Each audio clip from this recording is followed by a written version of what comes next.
Bonjour, comment ça va? J'espère que vous allez bien. Là aujourd'hui, je suis dans un parc à côté de chez moi. J'avais vraiment besoin de prendre l'air, prendre le soleil et puis un peu me ressourcer. Parce que c'est vrai que ces derniers jours, j'étais un peu au creux de la vague. Dans le creux de la vague, j'allais pas super bien. Et c'est ça en fait que je voulais partager avec vous. Parce qu'en tant que prof de yoga ou pratiquante de yoga ou par ma nature, ma culture, etc., j'essaie toujours d'être positive, de voir le bien partout et de partager cette positivité. Mais on a aussi, même les profs de yoga, des fois on n'est pas bien. On se sent avec une énergie basse, une énergie lourde, ce qu'on appelle en yoga tamas. Tamas, c'est l'inertie, le fait de ne rien vouloir faire. En fait, on a tout à fait le droit aussi, de temps en temps, d'être improductif. On ne peut pas toujours être là super productif et super actif. Et donc, dans un certain sens, c'est une énergie bonne en soi, mais il ne faut pas rester dedans.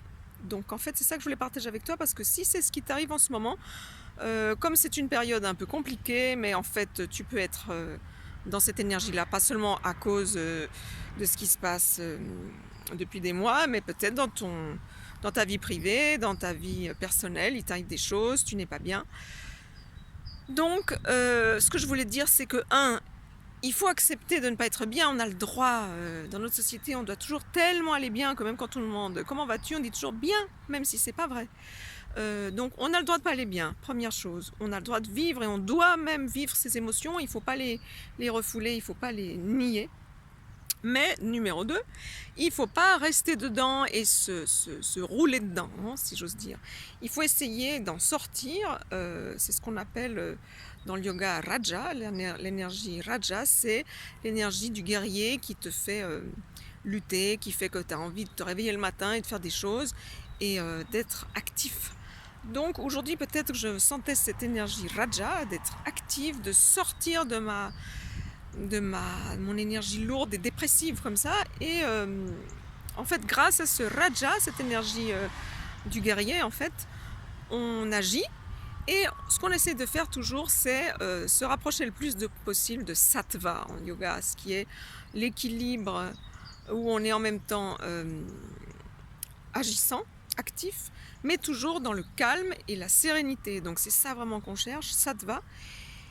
Et voilà, des fois on est plus d'un côté, plus de l'autre, mais ce qu'on cherche toujours, c'est Sattva. Et dans ce parc magnifique, plein d'arbres, de fleurs, d'oiseaux, de gens, il y a beaucoup de monde qui se balade par là. C'est tellement facile de voir et de trouver la beauté. La beauté, elle est partout autour de nous. Et surtout, elle est en nous. Et puis, il ne faut pas qu'on oublie qu'on a tous un potentiel énorme. Et que quand on est des fois un peu déprimé, on a tendance à se trouver nul, à dire qu'on vaut rien, etc. Et on oublie ce qu'on est vraiment. On est tous un potentiel magnifique qu'on doit explorer et surtout exprimer. Donc c'est ça que je voulais partager avec toi. Si tu es aussi dans un moment comme ça, alors c'est normal et ce n'est pas grave, mais essaie de trouver la force d'en sortir et de reconnaître ce qu'il y a de beau en toi, ce qu'il y a de beau autour de toi. Il y a plein de choses magnifiques et c'est ça que je voulais te dire aujourd'hui. Donc j'espère que ça va bien et que tu prends bien soin de toi et à bientôt.